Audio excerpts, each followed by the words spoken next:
1.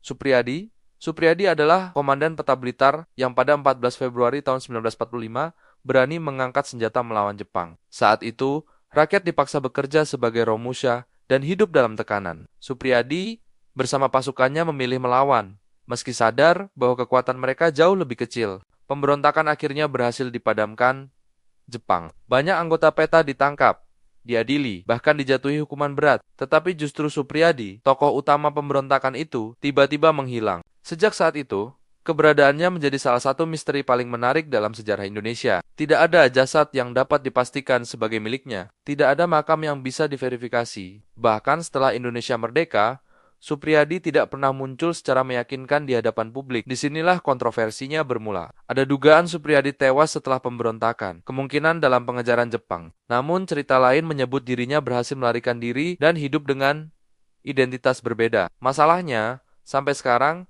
tidak ada bukti kuat yang mampu memastikan salah satu versi tersebut. Yang lebih mengejutkan, setelah proklamasi, Soekarno pernah menunjuk Supriyadi sebagai Menteri Keamanan Rakyat pada Oktober tahun 1945, meskipun ia tidak pernah muncul untuk menjalankan jabatan itu.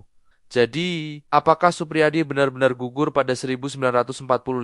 Atau sebenarnya ia selamat dan memilih menghilang? Otto Iskandar. Otto Iskandar Dinata bukan tokoh sembarangan. Ia adalah Menteri Negara dalam Kabinet Pertama Republik Indonesia dan dikenal dengan julukan Si Jalak Harupat. Namun beberapa bulan setelah Indonesia merdeka, justru tokoh penting ini menjadi korban penculikan. Pada 31 Oktober tahun 1945, Otto diculik oleh sekelompok orang. Setelah itu, kabar tentang dirinya menghilang. Baru pada Desember tahun 1945, diketahui bahwa ia telah terbunuh yang membuat kasus ini terasa ganjil. Hingga kini, penelitian sejarah belum mampu memastikan siapa sebenarnya pembunuh Otto, bagaimana pembunuhan itu dilakukan, dan siapa yang berada di baliknya. Ada dugaan Otto menjadi sasaran karena dianggap sebagai kolaborator Jepang. Di tengah revolusi, tuduhan seperti itu sangat berbahaya. Ia juga berada dalam posisi sulit karena harus menjalankan kebijakan pemerintah pusat, sementara memiliki kepentingan membantu perjuangan pemuda di Bandung. Jadi, apakah Otto benar-benar dibunuh karena konflik politik? Ataukah ada kepentingan lain yang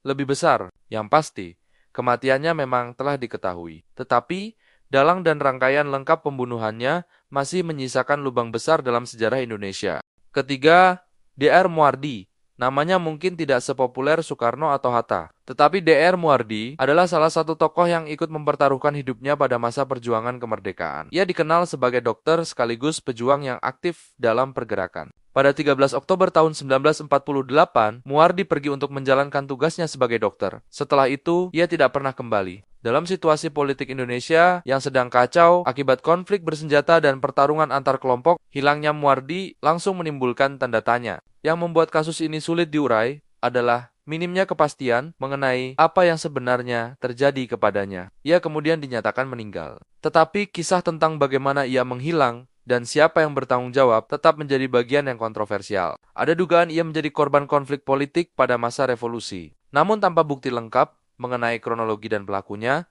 berbagai cerita terus berkembang. Ironisnya, seorang dokter yang mengabdikan diri untuk perjuangan justru menghilang ketika Republik masih berjuang mempertahankan dirinya. Siapa yang terakhir melihat Muardi? Apa yang sebenarnya terjadi setelah ia pergi? Dan mengapa kisah akhirnya tidak pernah benar-benar terang?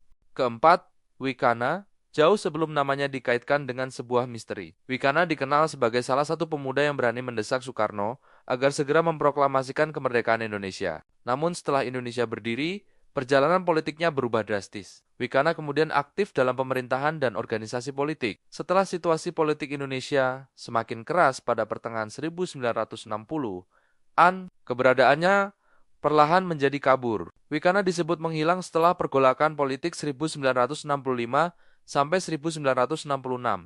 Tidak, seperti tokoh yang meninggal dengan catatan kematian yang jelas, akhir hidupnya tidak memiliki kepastian yang sama. Disinilah pertanyaan besarnya muncul. Apakah ia menjadi korban konflik politik? Apakah ia ditahan secara rahasia? Atau ada peristiwa lain yang membuat jejaknya sengaja tidak muncul ke permukaan? Berbagai dugaan memang pernah muncul, tetapi dugaan tidak sama dengan bukti. Ironis sekali, seseorang yang pernah berada di tengah momentum kelahiran Indonesia justru mengakhiri hidupnya dalam kabut sejarah. Sampai sekarang, Keberadaan dan nasib akhir Wicana masih menjadi persoalan yang belum mendapatkan jawaban setegas yang seharusnya. Kelima, Wiji Tukul. Wiji Tukul tidak membawa senjata. Senjatanya adalah kata-kata. Penyair sekaligus aktivis ini dikenal berani mengkritik pemerintahan Orde Baru. Puisinya berbicara tentang kemiskinan, ketidakadilan, ketakutan, dan perlawanan. Namun, menjelang runtuhnya Orde Baru pada 1998, Tukul menghilang. Sejak saat itu, keluarganya tidak pernah memperoleh kepastian mengenai nasibnya.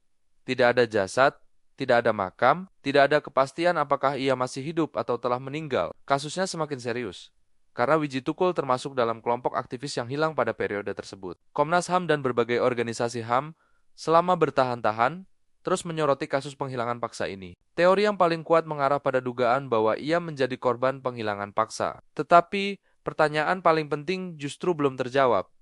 Siapa yang mengambilnya, di mana ia dibawa, dan apa yang terjadi setelah itu. Dan mungkin bagian paling menyakitkan, bukan hanya kehilangan seorang penyair, melainkan kenyataan bahwa puluhan tahun berlalu. Sementara keluarganya masih tidak mendapatkan jawaban tentang keberadaan orang yang mereka cintai. Wiji Tukul hilang, tetapi pertanyaan tentang dirinya tidak pernah ikut menghilang. 6. Tan Malaka.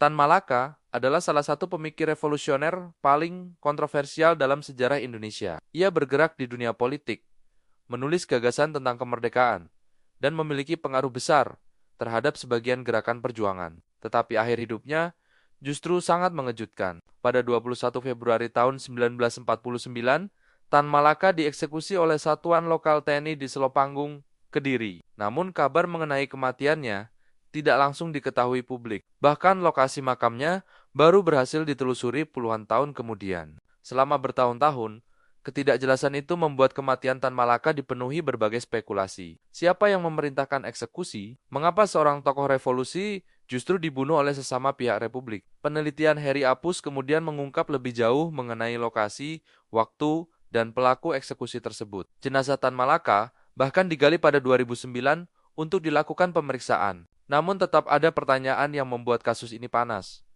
Mengapa kematian seorang tokoh sebesar Tan Malaka harus dirahasiakan? Misterinya bukan lagi sekadar di mana Tan Malaka, tetapi bagaimana konflik politik dan kekuasaan di tubuh Republik bisa berakhir pada kematian salah satu pemikir revolusioner terbesar Indonesia. 7. Munir. Munir Said Talib dikenal karena keberaniannya membela korban pelanggaran HAM. Ia tidak takut berhadapan dengan kekuasaan ketika memperjuangkan orang-orang yang suaranya dibungkam. Pada 7 September tahun 2004, Munir meninggal dalam penerbangan menuju Amsterdam. Pemeriksaan kemudian menemukan adanya arsenik dalam tubuhnya. Artinya, kematiannya bukan sekadar kematian biasa.